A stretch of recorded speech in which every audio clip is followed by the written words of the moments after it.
Hello, everybody. Welcome back to the Nibiru channel. It is December 24th, 2016.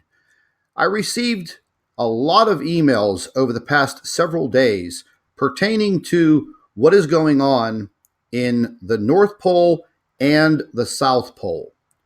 And as I started to delve into some of the information, I came across a report from the Washington Post reporting that a weather buoy near the North Pole is hitting a melting point. Now, we are just about at the end of December going into January. This type of weather activity should definitely not be occurring. As you can clearly see, they have a weather chart, a map up here. The temperature departure from an average Thursday, December 22nd, 2016. And if you follow my cursor right over here to their temperature line, we have a very large swath of air temperature that looks like it is actually exceeding 36 degrees. Now, we know a large portion of cold air has dipped down into the central part of the United States and several other areas throughout the world. Now, the Washington Post wasn't the only newspaper and periodical that has been reporting this. I found dozens of articles all pertaining to this specific matter, all of them dated on or about December 21st, December 22nd, and also the 23rd. Now, they have scientists on this, climatologists, and they're all pretty baffled. Now, I'm not a meteorologist or a climatologist, but I know a good bit about weather. So I decided to start delving into it myself using some computer models that are all up to date. And what you're viewing here is, well, we'll just go for some landmarkers. This is Greenland right here. This is the entire Arctic region. You have the United States down here. Now you can clearly see where this very cold air is pushing into the entire northern sector of the United States. Now, these purple areas are very cold, minus 65 degrees Fahrenheit.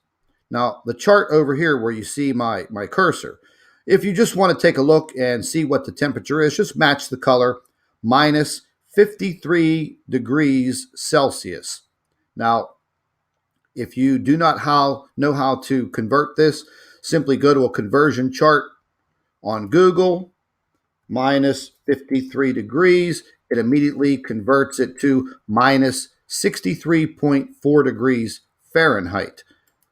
Now, the air that is pushing up into the North Pole region and actually surrounding the entire North Pole region, let's just take a look. It's in the green.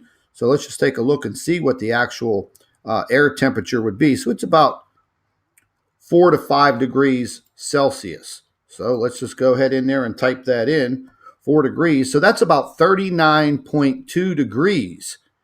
So it seems the entire North Pole is surrounded by very, very warm, unseasonably warm temperatures. And as you can clearly see, I'll zoom in for you, this air is literally trying to push up into the North Pole.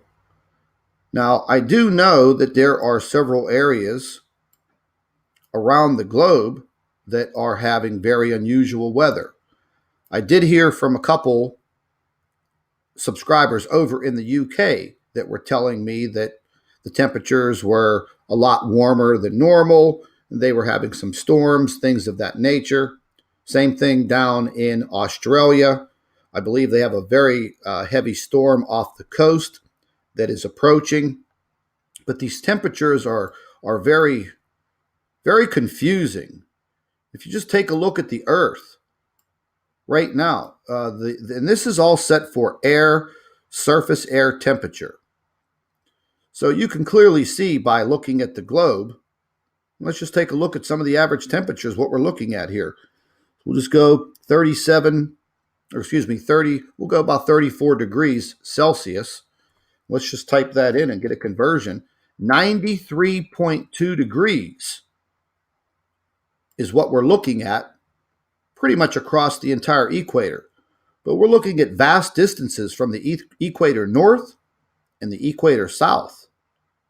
So again, I'm not a climatologist or a meteorologist, but it doesn't take too long to learn and see what is happening right now. Now, if in fact the North Pole is heating up, well, that's going to be a very, very serious situation for our globe.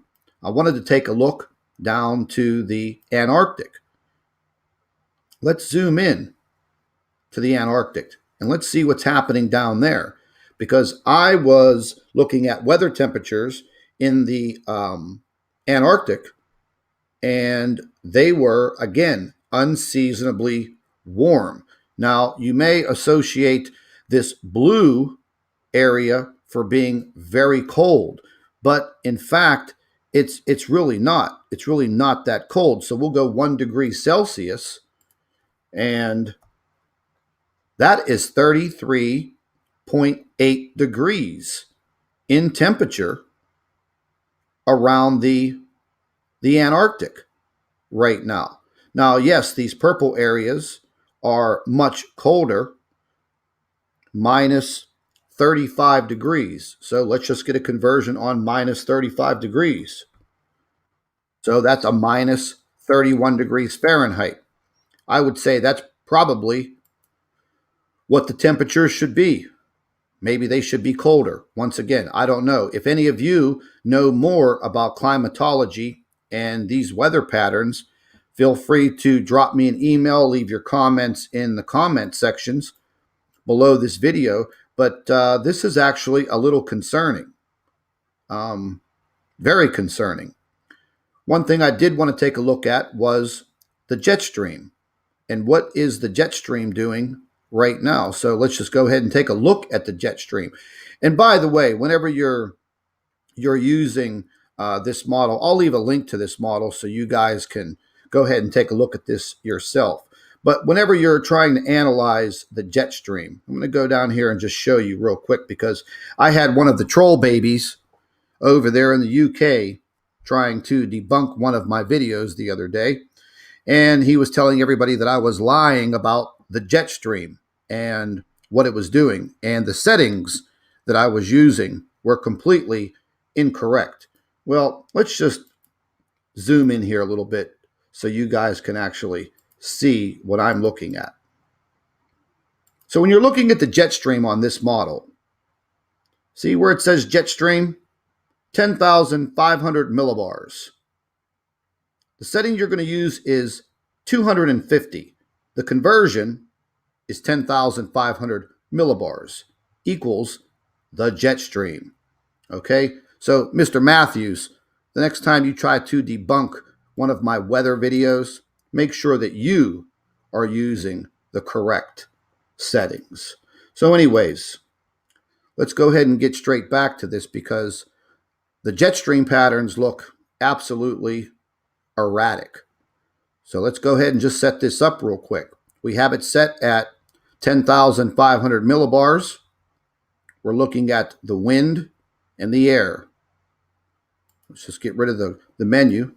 Let's take a look at our jet stream. It almost looks like a complete spiral, like water going down a drain. And you can clearly see a lot of these warmer air temperatures pushing into the North Pole. Let's spin around and go down to the South Pole. The same thing is applying to the South Pole. Now, I'm not sure what is causing all of these erratic jet streams and weather patterns. I have my own theories, but I'll just keep those to myself. If anyone is more of an expert at our weather, I would love to hear from you. I'd love for you to explain to me what is exactly going on with our weather patterns right now on this planet. Now, I was taking a look at some current temperatures over the past few days in the Antarctic. As you can clearly see, this is set for the last couple of days in December. This is the Antarctic region. Right below, you have your temperature scale. As you can clearly see, it's not very hard to understand.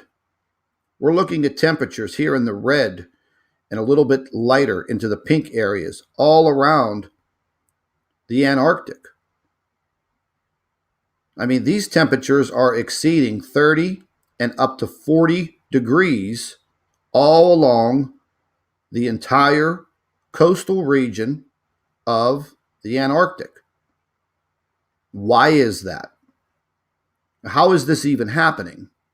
And once again, I'll leave direct links to the Washington Post and the other article pertaining to what is actually happening right now in the North Pole. I mean, this is quite alarming. It may not be alarming to you, but whenever we have the threats of so-called cosmic waves of energy, we also have the threat of the coronal hole facing the Earth. Today's December 24th. They were stating that we would be dead on, direct alignment with this coronal hole on or about December 25th, Christmas Day. We already have increased earthquake activity all across the globe.